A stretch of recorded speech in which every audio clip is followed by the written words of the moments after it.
Yo guys, Punkrat on another video. In this one, I'm going to cover some of the most unique weapons in Classic WoW that aren't legendaries. At first, I was going to include legendary items, but in the end, I decided to keep it solely on the non-legendary items so we can shine some light on just regular epics instead.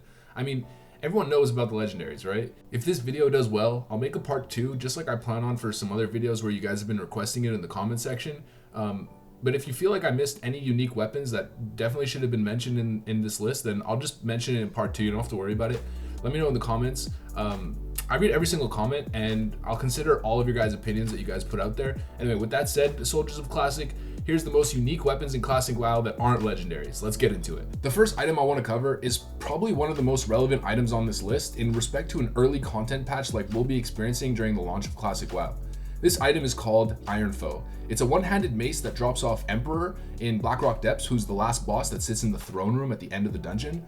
It's one of the first truly sought-after epics in Classic WoW, and with good reason. If we read the tooltip, it has a 2.4 second attack speed, which definitely isn't great. The top end is kind of lacking on this weapon, but what truly sets this item apart from a lot of the other weapons that you'll see in the early version of the game is the on-hit equip proc.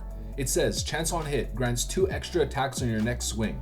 The numbers aren't super accurate for what we have in the private server community in terms of the actual proc rate in relation to what it was in original 2005 vanilla, but regardless of that, it'll still be one of the best available weapons at the time and probably for a long time to come.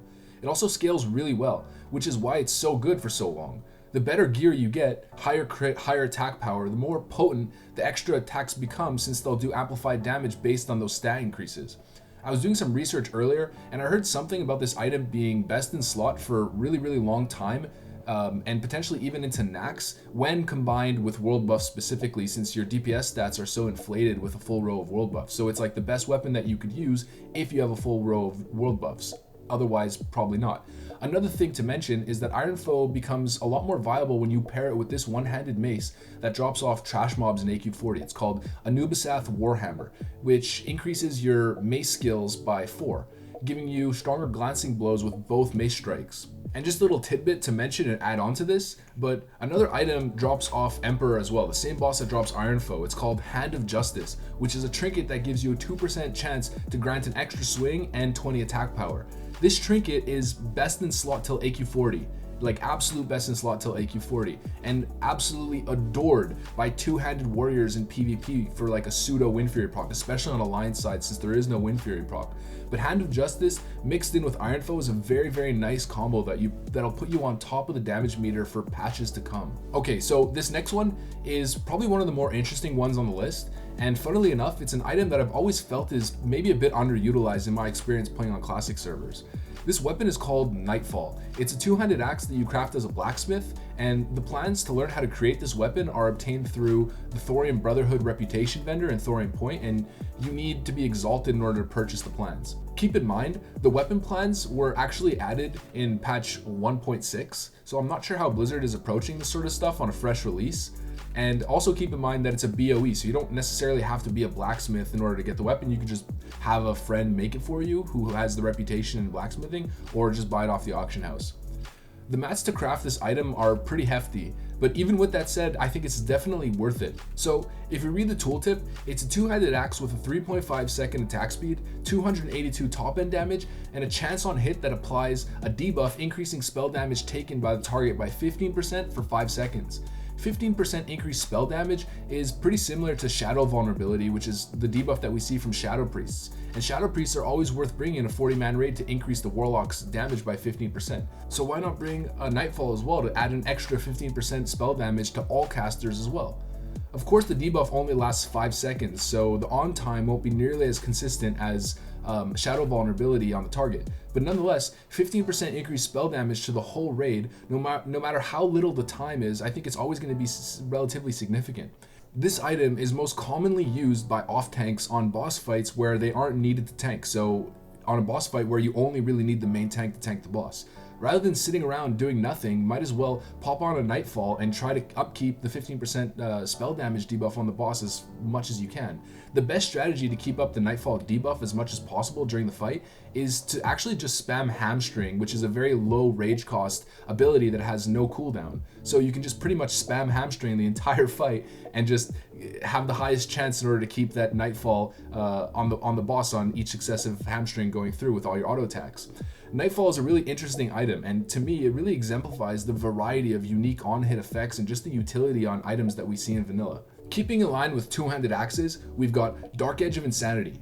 This is one of the cooler weapon models in the game. It's got a very corrupted, organic demon style going on, with eyeball in the center of the blade and like organic muscle fibers pushing out across the eyeball, but it doesn't cross the line, I feel like, too much, and it retains that World of Warcraft cartoony style charm, in particular with its color palette. This item drops off Cthulhu in AQ40, the last boss in AQ40. It has one of the better on-hit procs for PvP.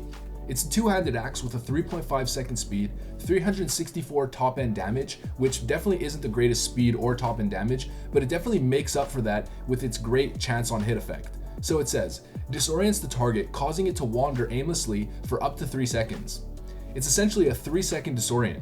The same kind as like a blind, where your enemy will just sort of like step back and forth aimlessly, unable to control their character. What's super good about this on-hit effect is damage does not break the disorient. You get 3 seconds of CC on the target, and you can just blast through that CC effect with Mortal Strike combos or executes or whatever, you name it.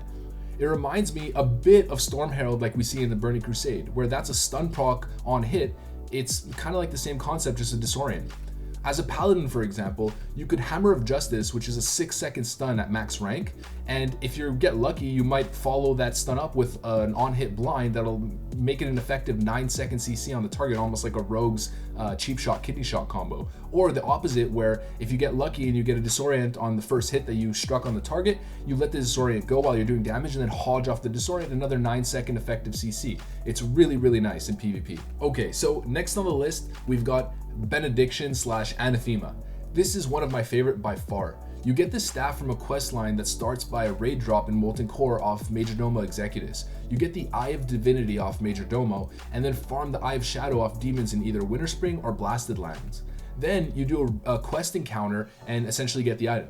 It's a priest-specific quest line that leads to an epic weapon. When I first came back to Classic WoW about 5 years ago playing on private servers, I played a priest for the first time from Molten Core all the way to Nax Clears. I used Benediction for the entire time. If we use classicbis.com as reference, which is a website that some guys put together that goes through all the best gear, all the BIS gear for each content patch that we're going to experience in Classic WoW for each race and each class and each spec, then you'll see that Benediction for priests is actually not upgraded till late AQ40 or the end of AQ40 with the healing mace that drops off Cthulhu, which is the last boss of AQ40, and the mace is called Scepter of the False Prophet. Regardless of this item's strength, what really makes it unique and the reason why I put it on this list is its on-use effect. Let's read the tooltip. So it's a two-hander, a staff, which gives 30 intellect, and keep in mind that on a priest, 59.5 intellect is equal to 1% chance to spell crit. So 30 intellect, not only does it give you a bunch of mana, but it gives you 0.5% chance to spell crit. It also gives a decent amount of spirit, which gives you regen, 106 plus healing power, which is a very, very large amount during early patches, an exceedingly large amount, and on top of that, it gives an extra 2% chance to spell crit, so an effective 2.5% crit chance in total from this weapon, and 106 healing. Really, really nice. But the unique part is this. It has an on use, which, as it states on the weapon, calls forth Anathema on a 30-minute cooldown. If you use the staff on its on-use effect, it begins to cast and call forth Anathema, which is the Shadow Priest version of the staff. It transforms the staff into a darker version of Benediction. Anathema is also really good. It gives 31 int, 22 stamina, 7 MP5, and 69 shadow spell power. MP5 is really important on a Shadow Priest since they go really quickly and their dots and Mind Flake can't crit, so crit is essentially not useful on a Shadow Priest. Overall, it's an awesome weapon that's super versatile in the sense that you could use it for both specs and, depending on what you want to play, and it's just got a really cool feel to it and a nice look. So this next one, I'm going to keep relatively quick. It's called Hand of Edward the Odd. It's a one-handed mace that can drop off dungeons and raids off trash or high-level mobs across the world. It's got an on-hit effect that states, next spell cast within 4 seconds, casts instantly. This item is pretty much only used in PvP on either shamans, paladins, or druids, but particularly just on shamans. So you could run this elemental shaman build with a shield and a one-handed mace, using Wind Fury to smack dudes with your one-hander, and proc Wind Furies, which will increase the chance of this item proccing, giving you either an instant lightning bolt cast, chain lightning, or a big heal depending on the situation. It's super cheesy, but actually surprisingly good. I mean, it's quite unique.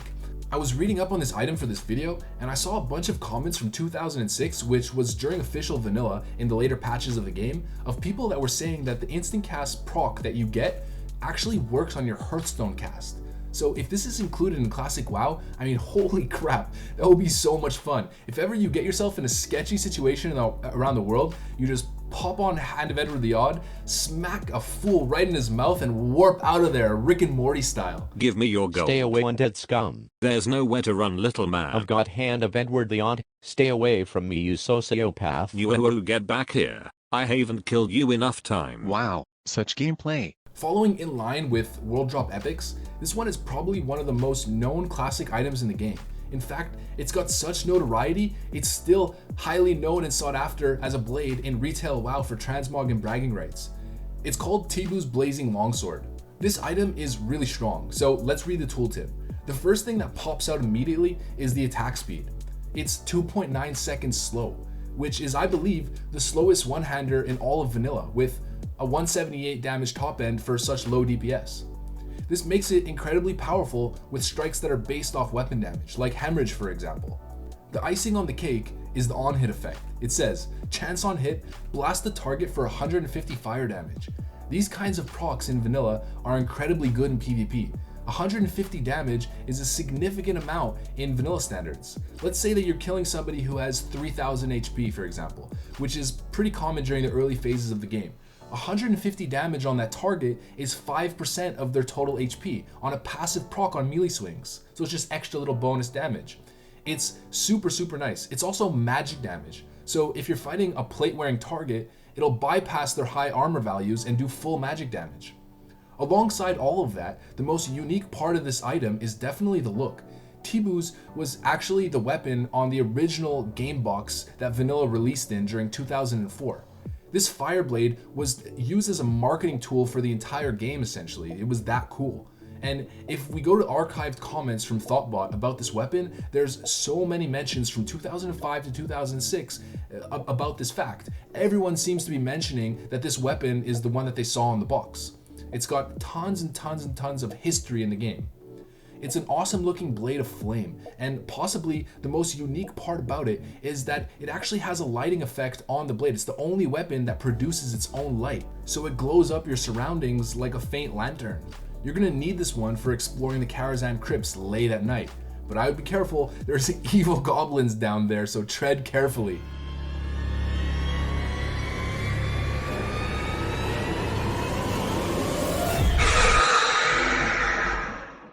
Alright, for the last item on the list, this is probably one of the most notorious items in Classic WoW because of its relevance in the lore of Warcraft in general.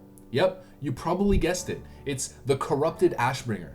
If you want to understand the lore behind this weapon, I'd suggest checking out Noble87's two-part video series on the blade itself.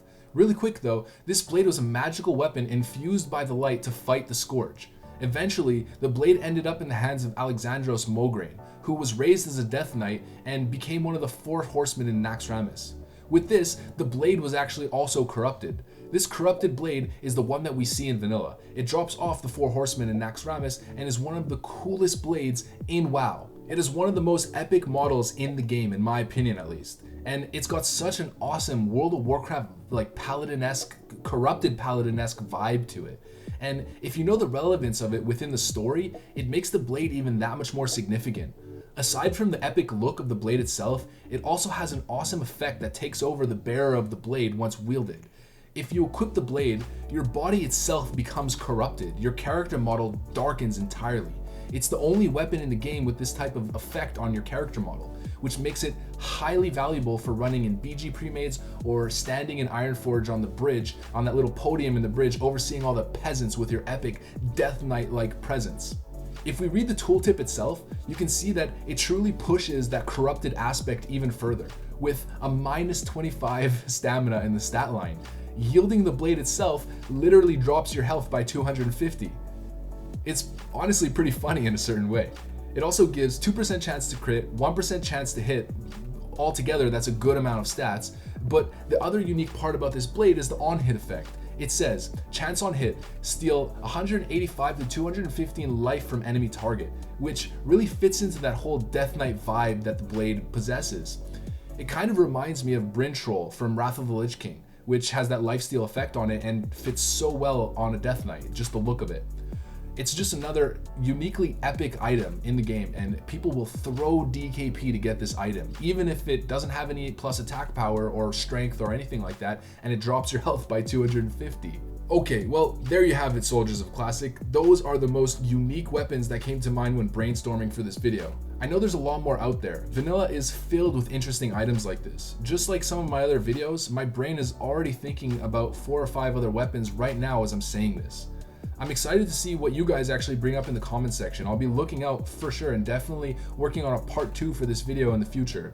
Vanilla has so many unique weapons, and weapons are also really hard to come by in Classic. So when you actually come across one and see it out in the world, or you're lucky enough to win it and yield it, show it off, slash dragons with it, it just becomes that much more satisfying. So if you guys liked the video and want to support my content going forward, make sure to leave a like, comment, and subscribe. You know the drill, soldiers. It helps so much when you guys do that in respect to the algorithm and promoting my content so we can grow the community even further. I hope you guys liked the video. With that said, have a good one. Thanks for watching. I'll see you on the next one. Peace. Nine a winner. Pay the front line, take the don'ts. He's coming out again for a new point. Get your bets down, ladies and gentlemen. 4 fours to point, mark 4. Ace, deuce, scraps, wants 4. Ace, deuce, scraps, wants 4. Ace, deuce, scraps, wants 4. Ace, deuce, scraps, wants 4. Ace, deuce, ace, deuce, scrap, wants 4. Scrap, wants 4. Who wants the hard